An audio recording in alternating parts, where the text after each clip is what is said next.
नमस्कार मित्रों, मैं हूं अनिल। आपका स्वागत है हमारे यूट्यूब चैनल गुरुजी स्टडी अड्डा में। आज हम मित्रों अंतर्दृष्टि या सूझ का सिद्धांत इनसाइड लर्निंग थ्योरी के बारे में विस्तृत रूप से अध्ययन करेंगे, क्योंकि मित्रों यहां से आपके exam CTET, UPTET, super TET, DElEd, BEd semester में एक प्रश्न जरूर पूछे जाते हैं।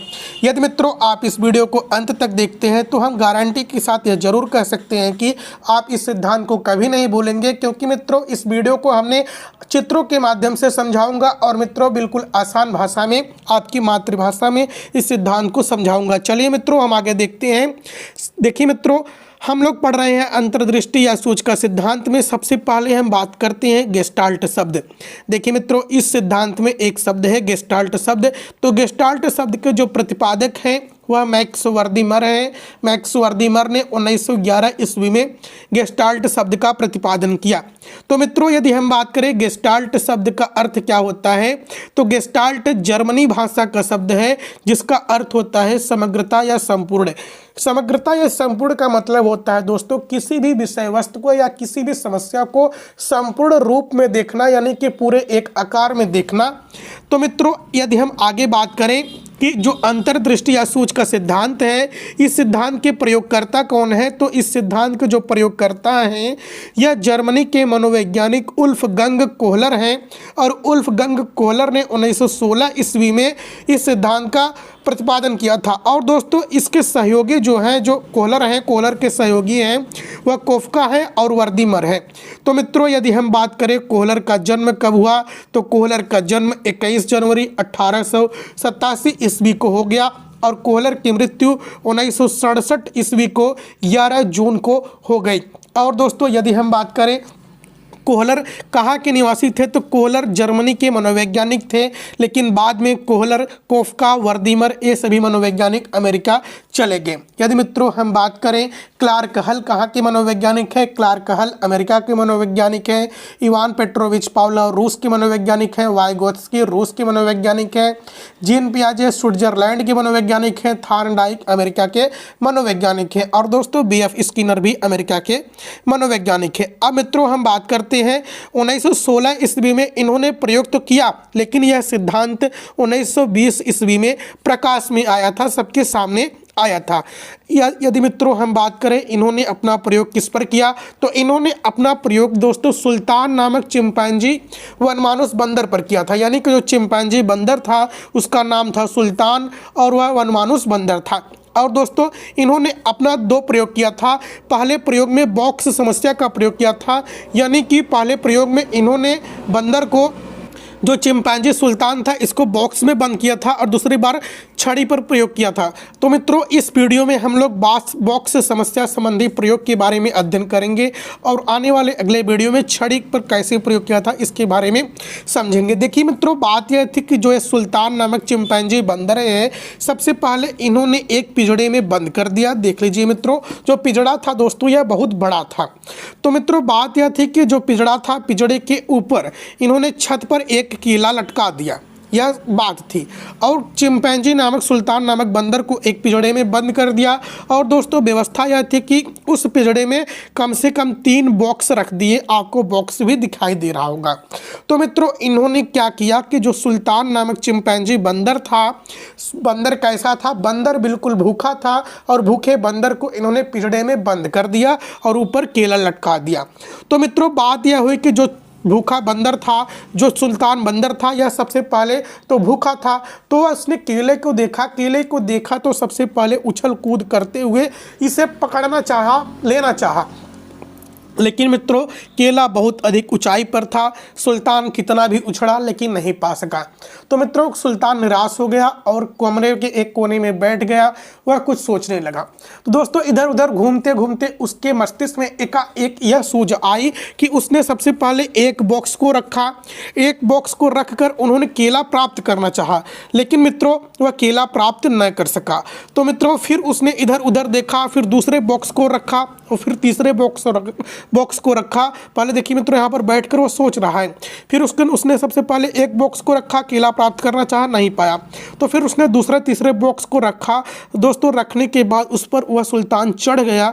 चढ़ने के बाद आप इस चित्र में देख रहे होंगे कि वह सुल्तान जो है वह केले को प्राप्त कर लिया। केला पाने के बाद वह खा लिया। तो दोस्तों यही इस सिद्धांत था। इस सिद्धांत का मतलब होता है दोस्तों, किसी भी व्यक्ति के मस्तिष्क में जो सूझ होती है वह एकाएक आती है, अचानक आती है।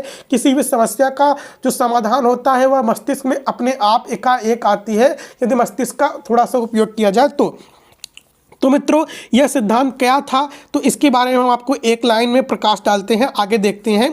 तो दोस्तों कोहलर के द्वारा चिंपैंजियों के ऊपर अनेक प्रयोग किए गए। जो कोहलर महोदय थे, यह चिंपैंजियों पर बहुत बार प्रयोग किया था। उन चिंपैंजियों में सुल्तान नाम का चिंपैंजी अन्य चिंपैंजियों से सबसे अधिक बुद्धिमान था। देखिए मित्रों, आपके परीक्षा में पूछ लेगा कि सुल्तान नामक बंदर का पर प्रयोग किसने किया, तो कोहलर ने किया। दोस्तों कोहलर का यह प्रयोग 1913 ईस्वी से 18 ईस्वी तक कैनरी द्वीप, यहाँ पर ध्यान दीजिए मित्रों, कैनरी द्वीप में स्थित टेनरीफ नामक स्थान पर इन्होंने चिंपैंजियों पर अपना प्रयोग किया था। कब से कब तक किया था, तो 1913 ईस्वी से 18 ईस्वी तक किया था। और दोस्तों यह प्रयोग 1920 ईस्वी में प्रकाश में दुनिया के सामने आया था। तो मित्रों हम बात कर लेते हैं एक बार इनके प्रयोग को, तो आप इसे स्क्रीनशॉट मार लीजिए। आगे हम आपको एक बार दोस्तों पढ़कर सुनाते हैं। कोहलर ने भूखा सुल्तान नामक चिंपैंजी बंदर को एक पिंजड़े में बंद कर दिया।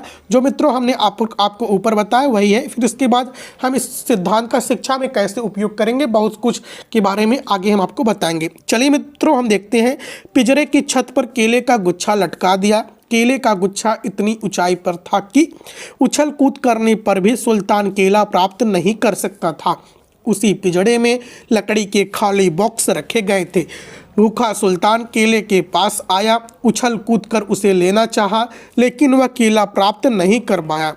थोड़ी देर तक सुल्तान इधर उधर घूमता रहा और फिर बॉक्स के पास आया और एक बॉक्स को खींचकर केले के नीचे ले आया और उस पर खड़ा होकर केले को पकड़ना चाहा। वह केला तक नहीं पहुंच सका। जब वो पहले बॉक्स लेकर आता है तब दोस्तों उसने क्या करता है, देखिए, तब उसने केला प्राप्त करने के लिए और युक्ति सोचा और दिमाग लगाया।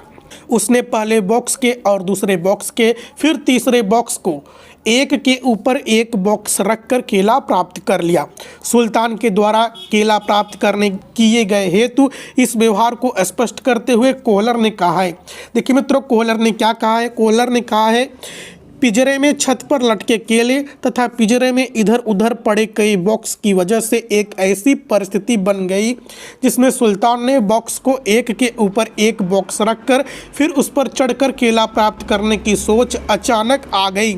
इससे सिद्ध होता है कि किसी भी समस्या का समाधान प्राणी अपने सूझ के द्वारा करता है।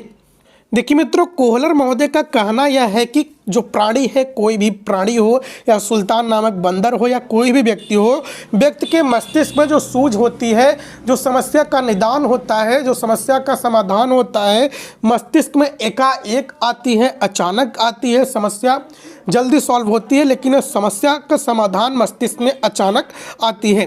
तो मित्रों इस सिद्धांत के जो उपनाम क्या हैं, इस सिद्धांत के उपनाम हैं अंतर्दृष्टि का सिद्धांत, यानी कि मित्रों किसी भी समस्या का एकाएक समाधान होना।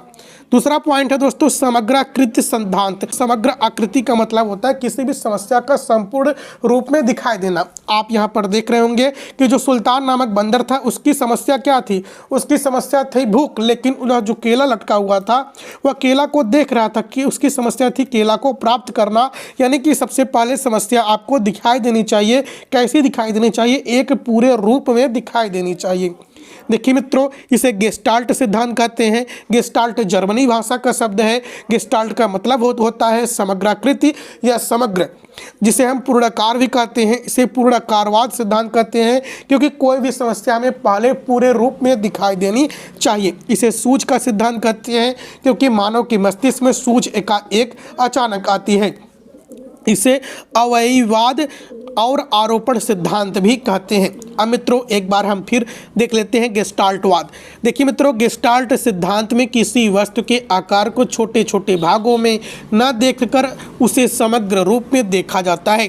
गेस्टाल्ट जर्मनी भाषा का शब्द है जिसका अर्थ समग्रता या संपूर्ण है। गेस्टाल्टवाद सिद्धांत के प्रतिपादक वर्दीमर, कोफका और कोहलर को माना जाता है। देखिए मित्रों, जो गेस्टाल्टवाद है, जो गेस्टाल्ट है, गेस्टाल्ट का मतलब होता है कोई भी समस्या हो उसे हम छोटे छोटे भागों में नहीं देखते हैं, बल्कि उस पूरे समस्या को एक रूप में हम देखते हैं, जिसे हम समग्रता या संपूर्ण कहते हैं। यदि मित्रों हम बात करें गेस्टाल्ट सिद्धांत के प्रतिपादक कौन है, तो वर्दीमर, कोफका और कोहलर को माना जाता है। और सिर्फ यदि बात करें गेस्टाल्ट शब्द के प्रतिपादक कौन है, तो वर्दीमर है। यदि हम बात करें गेस्टाल्टवाद के प्रतिपादक कौन है, तो तीनों मनोवैज्ञानिक आ जाएंगे यहाँ पर दोस्तों। कोहलर हो जाएगा, वर्दीमर, कोफका और कोहलर। आगे मित्रों बात करते हैं गेस्टाल्टवाद के समर्थकों का यह कहना है कि जो गेस्टाल्टवाद के समर्थक हैं वह कह रहे हैं कि विघ्न पैदा होने पर प्रत्यक्षीकरण के प्रारूप के प्रति की गई प्रतिक्रिया वातावरण में निहित उत्तेजक दशाओं पर निर्भर करती है। हम किसी नई बातों को नई नई समग्र आकृति की रचना करके सीखते हैं।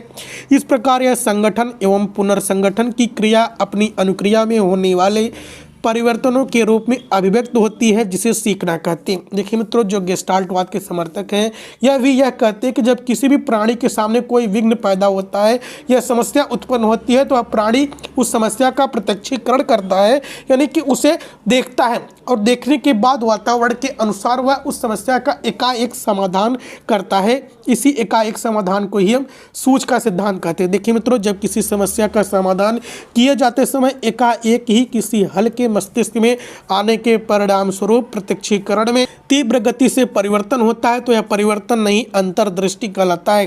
देखिए मित्रों, यदि हम बात करें अंतर्दृष्टि किसे कहते हैं, तो देखिए मित्रों, कोई भी समस्या हो, जब समस्या का समाधान मस्तिष्क में एकाएक आता है, अचानक आता है, तो जो समस्या हमको दिखाई दे रही है, जो हमें समस्या प्रत्यक्षीकरण के रूप में सामने दिखाई देती है, उस समस्या का हमें समाधान जैसे ही मिलता है तो हम उस समस्या के बारे में अपने विचार में परिवर्तन करते हैं। और यह परिवर्तन कैसे होता है, एकाएक होता है, अचानक होता है, जिसे हम अंतर्दृष्टि कहते हैं, जिससे समस्या का समाधान हम लोग करते हैं। देखिए मित्रों, गुड के अनुसार, गुड मनोवैज्ञानिक है, यह कहते हैं कि सूझ वास्तविक स्थिति का आकस्मिक, निश्चित और तत्कालिक ज्ञान है। आकस्मिक का मतलब होता है दोस्तों, यानी कि एकाएक, अचानक, जिसका कोई पहले से निश्चित ना हो रूप। तो मित्रों, सूझ जो है वह मस्तिष्क में वास्तविक रूप से, आकस्मिक अपने आप एकाएक आती है, निश्चित और तत्कालिक ज्ञान होता है, यानी कि तुरंत हमें प्राप्त होता है। देखिए मित्रों, यदि हम बात करें कोहलर के अनुसार, एक तकनीकी अर्थ में सूझ का आशय किसी समस्या के हल को एकाएक पकड़ लेना है, जिसमें एक ऐसी प्रक्रिया आरंभ होती है जो परिस्थिति के अनुसार चलती है तथा समस्या का निराकरण प्रत्यक्ष ज्ञान की क्षेत्र संख्या के संदर्भ में होता है। देखिए मित्रों, कोहलर महोदय वही कहते हैं कि कोई भी समस्या हो, एक तकनीकी के द्वारा, सूझ के द्वारा समस्या का जो हल है वह एकाएक हम कैसे करेंगे, इसी को पकड़ना ही हम क्या कहते हैं, सूझ कहते हैं। अब मित्रों हम बात करते हैं, सूझ से तात्पर्य किसी परिस्थिति में विभिन्न पक्षों के बीच संबंधों को देखने अथवा परिस्थिति के केंद्रीय भाव को समझ लेने से है। सूझ से प्राणी यह समझ जाता है कि किस प्रकार के कार्य करके वह अपने उद्देश्यों को प्राप्त कर सकता है। सूझ प्रायः अचानक व स्फूर्ति ढंग से आती है। देखिए मित्रों, यहाँ पर यह बताया गया कि जो सूझ है, सूझ का मतलब होता है दोस्तों, किसी भी समस्या का जो केंद्रीय भाव है, जो मूल तथ्य है, उसको समझकर समस्या का तुरंत निदान करना, समस्या का समाधान करना, जो मस्तिष्क में अचानक आती है, स्फूर्तिपूर्ण ढंग से आती है, तो इसे हम सूझ कहते हैं। अब मित्रों हम बात करते हैं अंतिम पॉइंट का, सूझ के सिद्धांत का शिक्षा में कैसे हम प्रयोग करेंगे, कैसे उपयोग करेंगे। तो इसमें पहला पॉइंट है बुद्धि, सृजनात्मकता, कल्पना, तर्क शक्ति आदि संज्ञानात्मक योग्यताओं का विकास करने में उपयोगी हो सकता है। देखिए मित्रों, बुद्धि के विकास में, सृजनात्मकता में, यानी कि नई नई बातों को सोचने में, कल्पना करने में, बालक की तर्क शक्ति को बढ़ाने के लिए इस सूझ का सिद्धांत का उपयोग करना महत्वपूर्ण होता है। इससे बालक की बुद्धि, सृजनात्मकता, कल्पना, तर्क शक्ति बढ़ेगी। दूसरा पॉइंट है अध्यापकों को बालकों के सम्मुख ऐसा वातावरण परिस्थिति प्रस्तुत करनी चाहिए कि बालकों में अंतर्दृष्टि सूझ उत्पन्न हो सके। देखिए मित्रों, अध्यापक को यह चाहिए कि कुछ ऐसी समस्या खड़ी की जाए ताकि बालक सूझ के द्वारा उस समस्या का समाधान करे। जब बालक सूझ के द्वारा उस समस्या का समाधान करेगा तो बालक की बुद्धि का विकास होगा, कल्पना शक्ति, तर्क शक्ति, सृजनात्मकता, रचनात्मकता का विकास होगा। अब मित्रों हम आगे बात करते हैं। यह सिद्धांत बालक के द्वारा स्वयं परिस्थितियों का अवलोकन करने तथा सूझ के द्वारा खोज करके सीखने पर बल देता है। देखिए मित्रों, जो यह सिद्धांत है यह बालक को कोई भी परिस्थिति उत्पन्न हो जाए तो उसे देखकर उसका समाधान अपने आप करने, अचानक करने या समस्या का समाधान खोजने या सीखने पर बल देता है। अगला पॉइंट है, सूझ द्वारा सीखी हुई बातों में स्थायित्व होता है, अतः शिक्षक को सदैव छात्रों की सूझ को जागृत करने का प्रयत्न करना चाहिए। देखिए मित्रों, कोई भी व्यक्ति हो या बच्चा हो, जब वह कोई भी कार्य स्वयं के द्वारा करके सीखता है, स्वयं के द्वारा सोच कर सीखता है, समझ कर सीखता है, तो वह ज्ञान उस बालक के मस्तिष्क में अस्थायी होता है और बहुत देर तक टिकता है। अब देखिए मित्रों, यह सिद्धांत संपूर्ण से अंश की ओर, सामान्य से जटिल की ओर शिक्षण सूत्रों का पालन करता है। संपूर्ण से अंश की ओर का मतलब होता है दोस्तों, जो सिद्धांत है, पहले जो हमारी समस्या है उस समस्या को संपूर्ण रूप में दिखना चाहिए। संपूर्ण रूप में जब हमें समस्या दिखेगी तो हम उसके समस्या का एक एक पार्ट का विश्लेषण करेंगे, जिसे दोस्तों हम सामान्य से जटिल की ओर कहते हैं। ऐसे शिक्षण सूत्रों का प्रयोग करते हैं। यदि मित्रों आपको स्किनर, थॉर्नडाइक, हल, पावलोव के सिद्धांत को देखना है तो डिस्क्रिप्शन बॉक्स में आपको लिंक मिल जाएगा, आप वहां से देख सकते हैं। यदि मित्रों चैनल पर नए हो तो चैनल को सब्सक्राइब कीजिएगा, बेल आइकन प्रेस कीजिएगा, वीडियो को लाइक कीजिएगा, शेयर कीजिएगा।